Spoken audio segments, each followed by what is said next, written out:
but I just want to have a conversation to better understand them because I think that we've removed the personal. You know what I'm saying? And I think that it's important to really understand who a person is. Cause you know me, I'm no fan of Jasmine Crockett personally. And I think that she's very fake. I think that she's Nunu from ATL, grew up in an environment that wasn't what she's trying to portray herself to be. But we gonna get there. We gonna get there. Let me bring up my friend Sholdon Daniels. Sholdon, welcome to the show. Hey, What's thank you going for on, my having me. friend? How you doing? I'm doing good. It's a good day, beautiful day. Besides all the pollen and the allergies, man, I got no complaints. I'm happy to be above ground. Man, I'm happy to be speaking with you today. So I'm excited to kick it with you. I'm excited to ask you some questions. But before I get into asking you whatever it is that I'm gonna ask you, if you don't mind introducing yourself to the people and letting them know why you're here. Well, I'm attorney Sholdon Daniels. I'm a 38-year-old. I'll be 39 on Friday. Dad, husband. I'm a small business owner. I'm an attorney. I'm an Army vet. I'm really just a regular guy. I'm not really a politician in the traditional sense. I'm just a guy who saw a problem, who saw a need, and I've just stepped up to meet that problem, confront that problem, and bring some solutions. And thankfully, luckily, by the grace of God and just the support of all the people all over the country, I've managed to see a little bit of success so far since we've set out on this journey. And I'm hoping we can carry this all the way through to November 3rd of 2026 and win that seat. So, So you know that I mean you stepping into the lions den now, right? Because politics, as I've been navigating and being a content creator and being able to see a little bit behind the scenes, politics is wild. It is one of the I think is a lot wilder than the streets. How do you what made you make the decision to then run for Congress?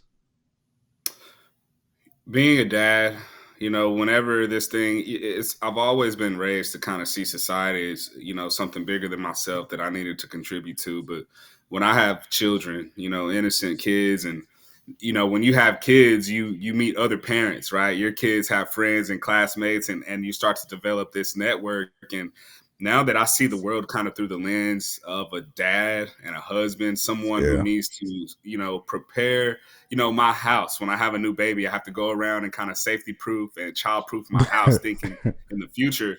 That's how I'm kind of looking at the world. And I saw the trajectory that the radical left was trying to take our country. I see what these globalists are trying to do to the world abound. And as somebody who has the ability and kind of the know-how to at least get in there and learn how to become effective very quickly, I just felt it incumbent on me to step up and do that. How many children do you have?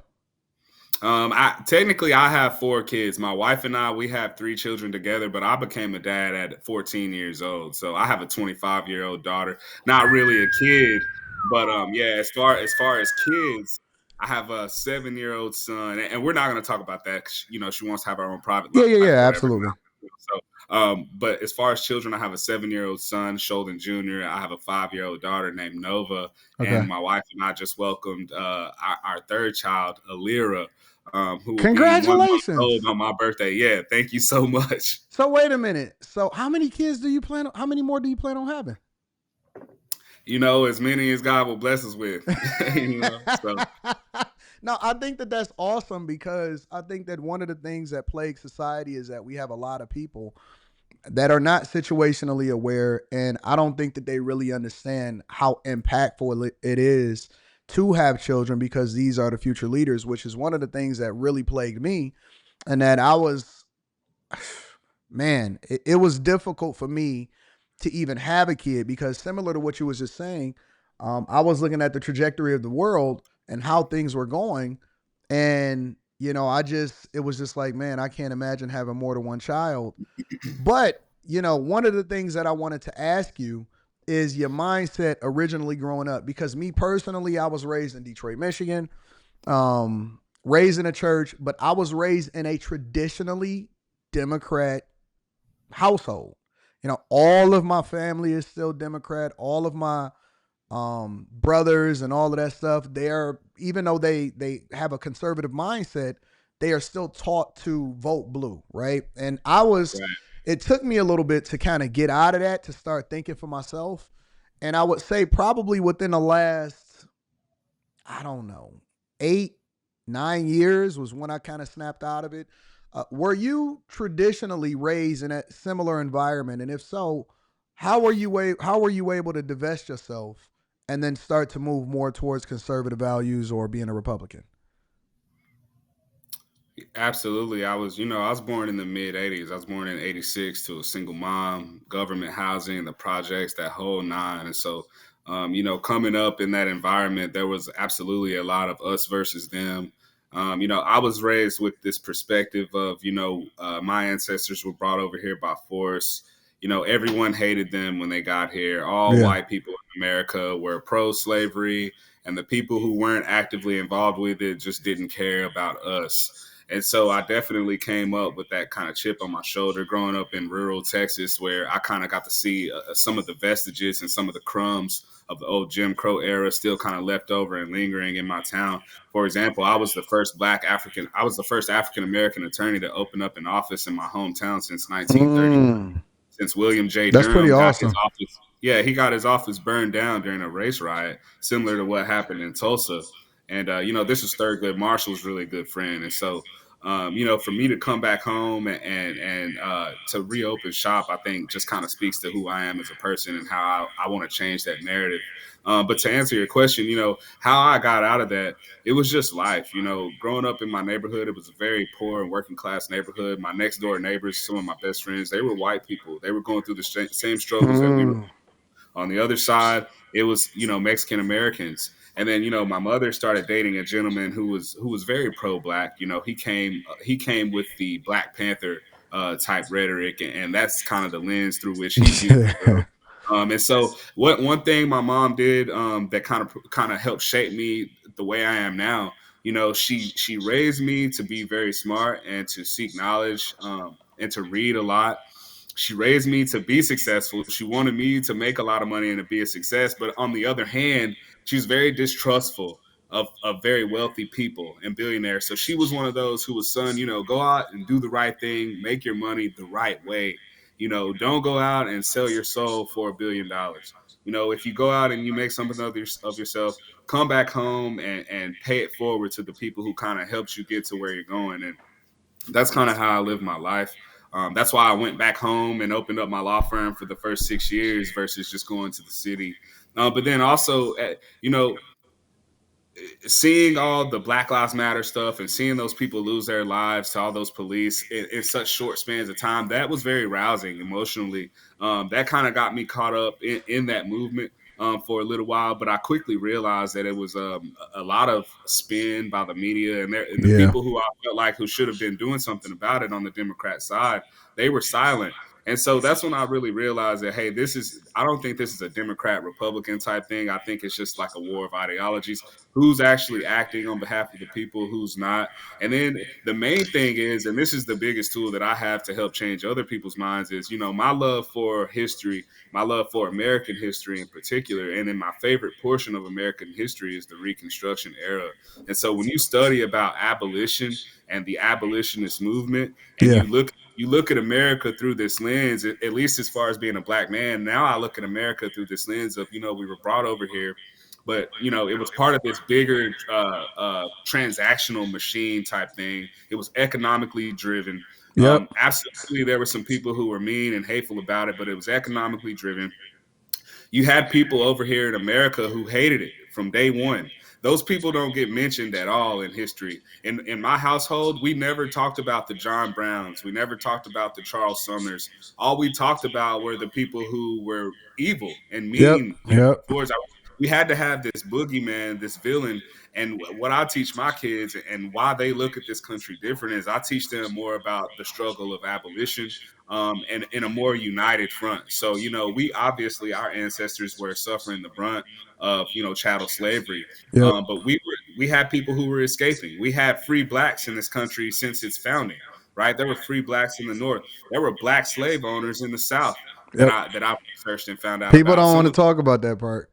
Some of the worst slave owners in the South were down in New Orleans, and they were black people. Hmm. You know what I mean? And when you learn about the facts, it kind of opens up your mind.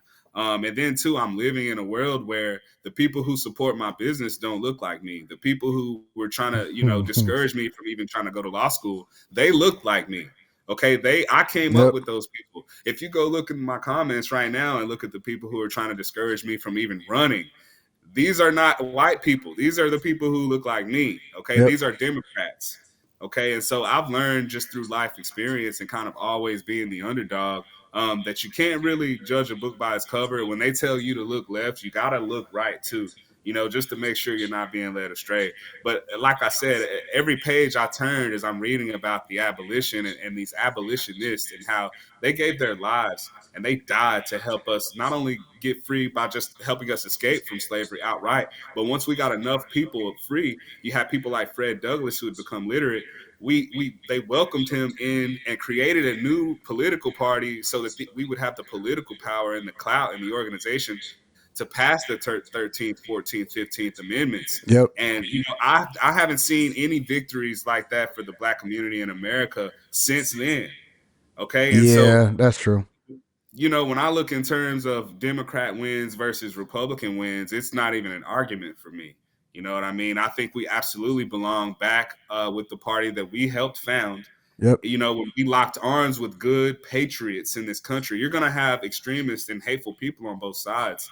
But we've proven it that when we lock arms with good people, regardless of what their color is, Yep. we win as Americans, okay? And we get progress. And I think when people understand that and when they look at American history through that lens, it puts those hateful, racist people on an island by themselves. That's not American.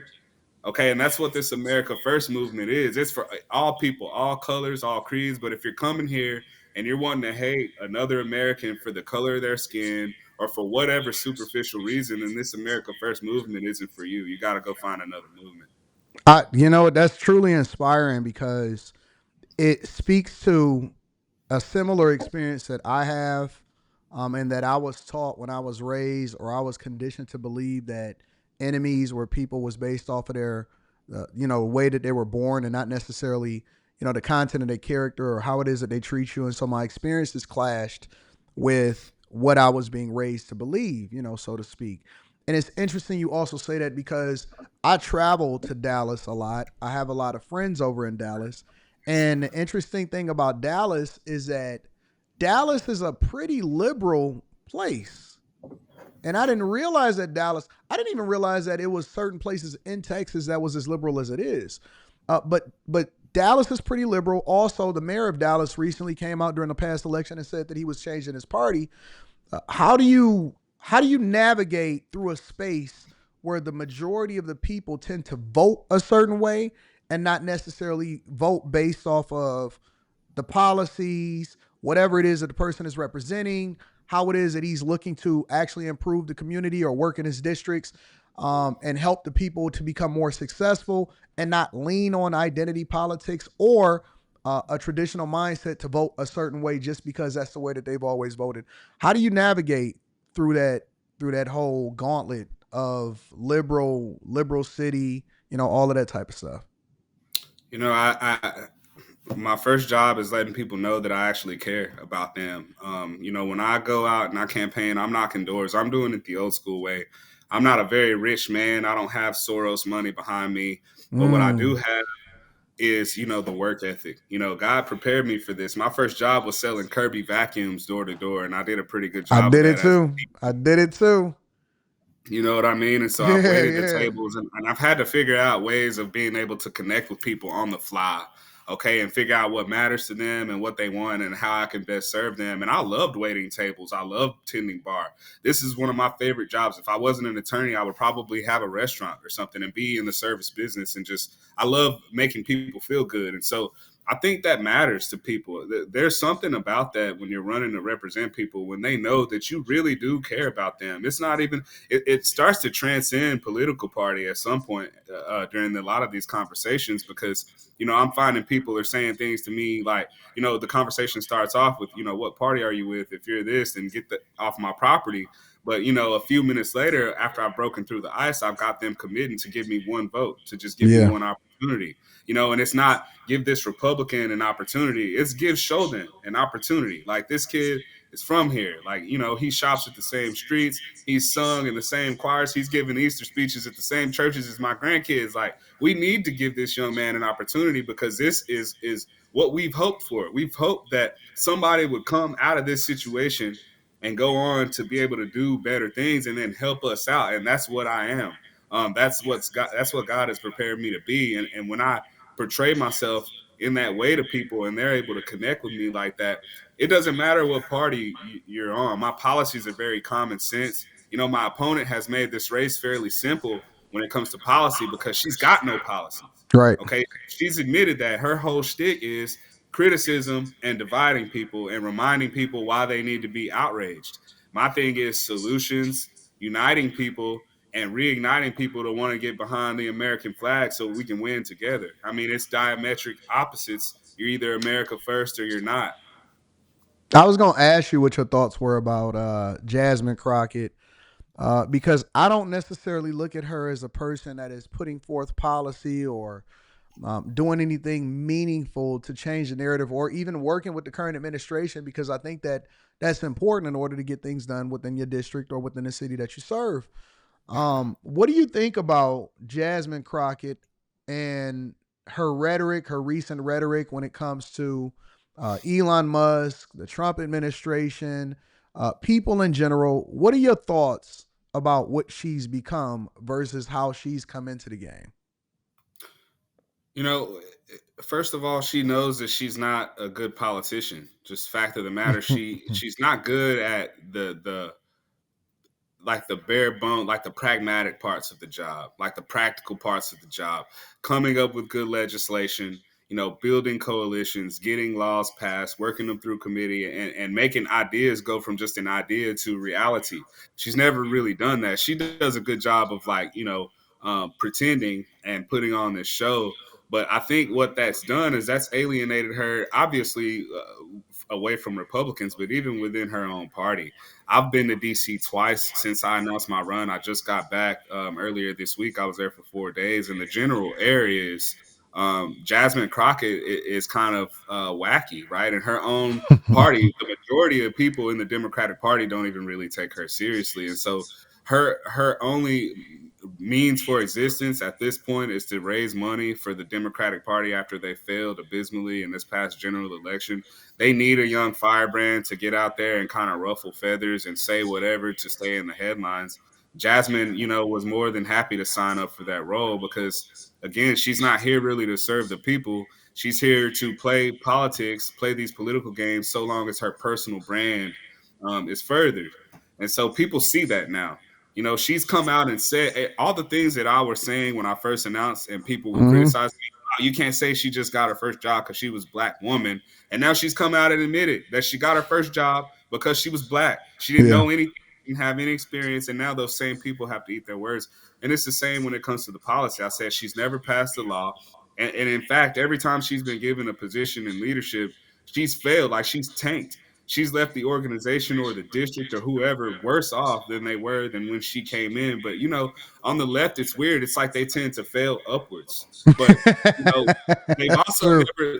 never. You got this new wave of young Black conservatives, particularly young Black conservatives, who now we're getting in the fight, and it's hard for them to use all those old racist tropes Yeah. against us the way that they can use against, say, like a young white conservative who were trying to run in TX30. You can't call me a sellout. My wife is Black. You can't call me an Uncle Tom because I've spent my whole life fighting for everybody, Black, white, Mexican, everybody.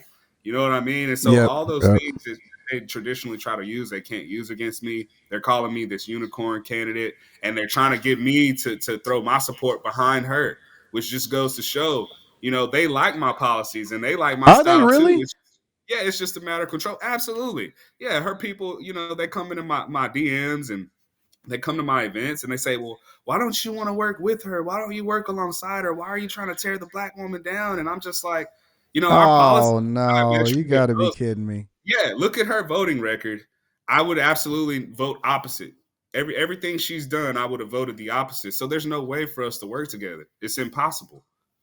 What do you think about, because that kind of underscores the another question that I kind of had in the back of my mind and that I've always been curious about, because again, getting a big peek behind the curtain and seeing how politics truly work. I mean, we Yeah, all have an assumption. We all, from the outside looking in as just voters, we all have an assumption, but you know, working within and seeing how things operate, how do you keep yourself, let's say hypothetically, right, for the sake of conversation, that it's a shoe in, you win, you get the position, you wind up becoming a part of the Congress and everything. Like, how do you worry about being tainted? Because it seems like the longer that people remain in some of these positions, a lot of times they become a shell of what they campaign for. I recently watched a video of Nancy Pelosi back in 95, 96, where she was advocating for the exact same thing that Trump is implementing today as far as tariffs. Do you worry about, um, kind of the behind the scenes or becoming a part of the establishment once you get in the door, obviously assuming that you get in the door? absolutely not. I've never fallen victim to that. Give me 1 second.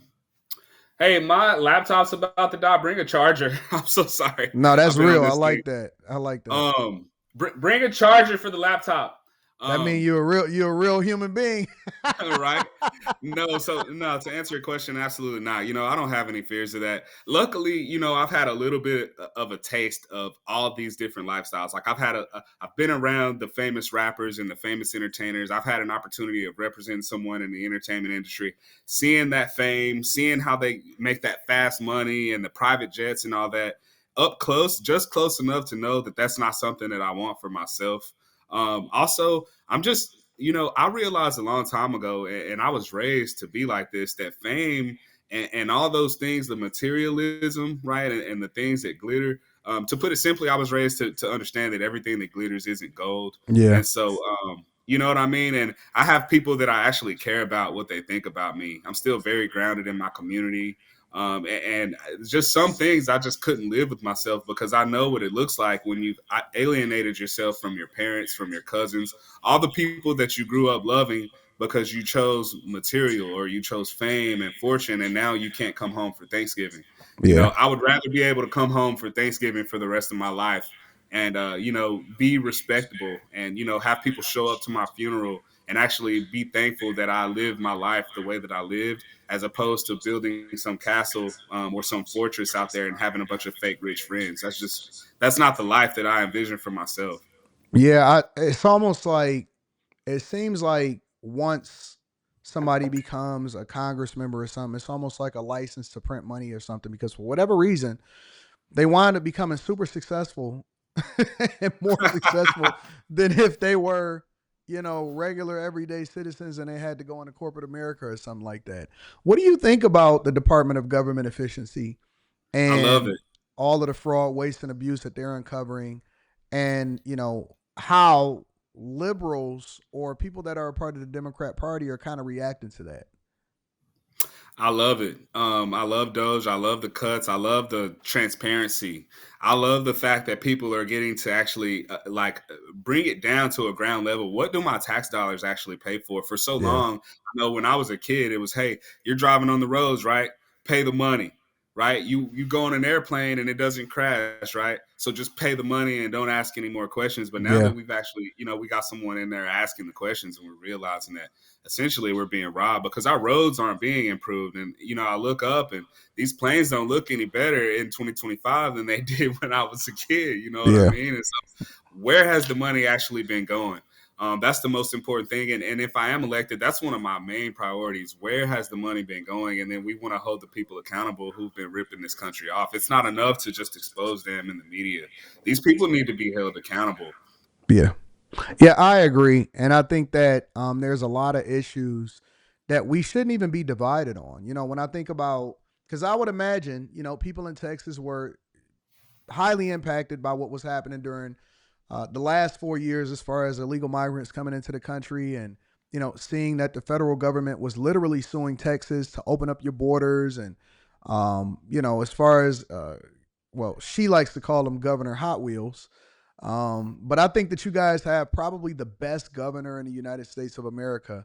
What do you think about the divisiveness? Because again, I don't believe that every issue should be a Republican versus a Democrat issue. I don't know where we became divided as far as protecting our borders or making sure that our schools are funded and things like that.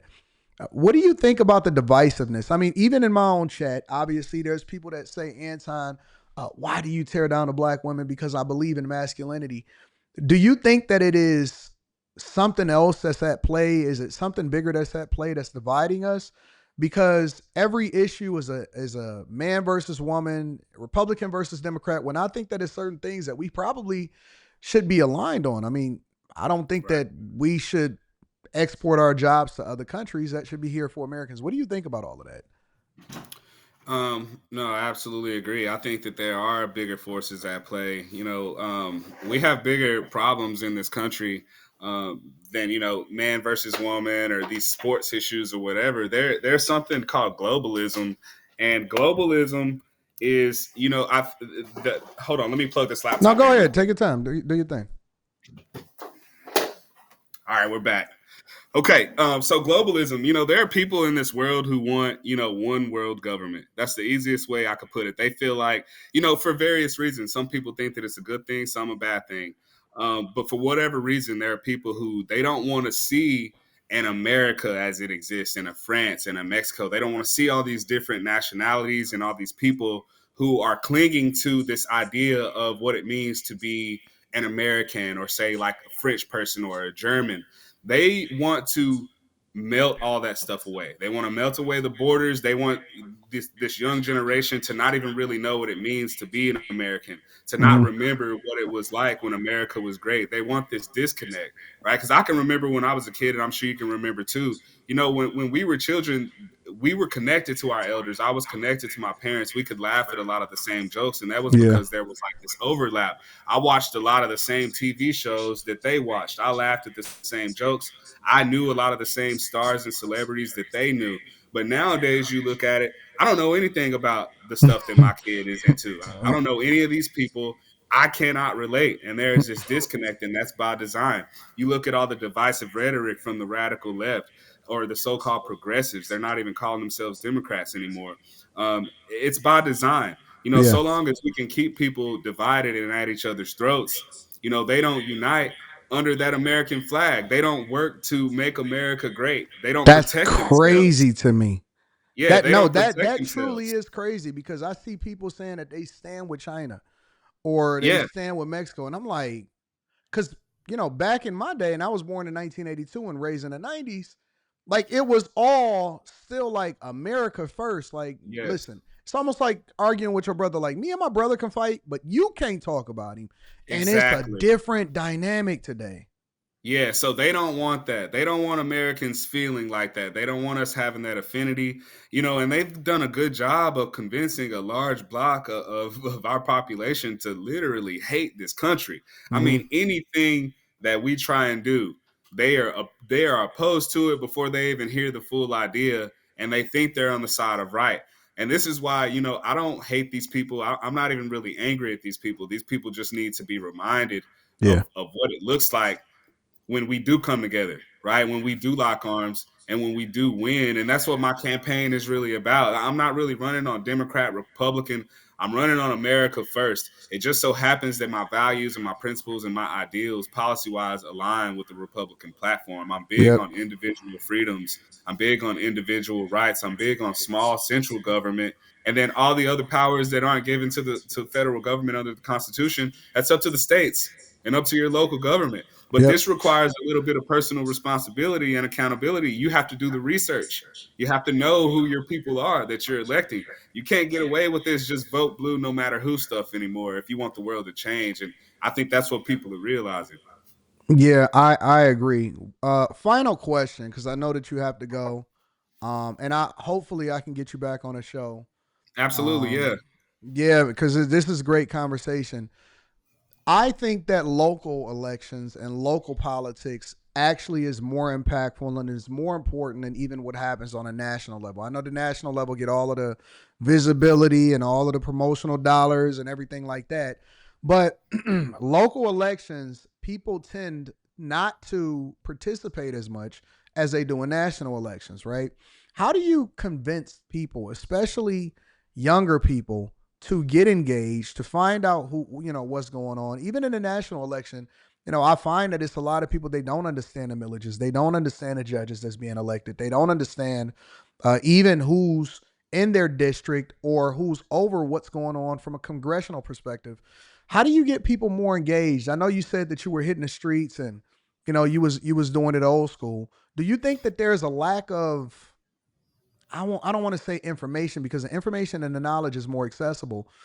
Right. It's almost like people become disinterested if it's not a major election year. How do you get people to Right. participate more in local politics and then get more engaged so that they can understand the difference between a you and a Jasmine Crockett? So I get the little bit of influence that I've been blessed to attain. I have to use that influence to highlight platforms like this. Like, we can't all be in a hurry to go to the big platforms that want to talk about the big salacious headlines like national news. You have to pay attention to the local outlets too, and the people who are investigating the local issues, and help those people get a bigger platform. And so that's another difference between myself and my opponent. Whereas she's racing to get to a red carpet, I'm much more Yeah, comfortable and much more interested in talking to, say, like a local journalist that is in tune with the beat of the local community. They can inform me about issues that are actually affecting me and my neighbors right here on the ground. And so we have to make those local issues sexier. We have to make getting involved in the process more fun. That's kind of the culture with my campaign. We actually just signed a lease on a new HQ in a very bustling area in TX30. And part of that space is to show people the culture of what we're trying to bring. Like, it's fun to be involved. It's fun to be empowered, not just involved, but empowered. yeah, Because that's what these people want. They want to be empowered. They go to these protests and they go online and they emote online because they want to be heard. And when you make the connection for them that, hey, when you elect someone who actually aligns with your values, not just the party that you subscribe to, yeah, and not just being co-signed by this celebrity that you listen to their music, but do the research. Who's gonna vote in your place when they have the opportunity? And when you do things like that, win or lose, when you work to elect someone who is aligned with your policies, it just feels good. It feels honest and clean, and that's yeah. how the process is supposed to go. Listen, I'm a fan, and not just because we have the same last name, but Yeah, because I am a huge supporter of men doing the thing that's in the best interest of the community. And more importantly, I think that you are like really communicating the values and the things that I think actually changes the narrative and the dynamic of what happens within certain cities. I'm a fan. Hopefully, I can also come and visit you down there in Texas, bring because it. again, I like to travel back and forth to Dallas a little bit. But more importantly, is there any final message that you would want to leave with the people prior to us, going off and then hopefully coming back at some other point so that we can have more conversations? First, let me ask you, where are you from? Where are you based out I am of? from Detroit, Michigan.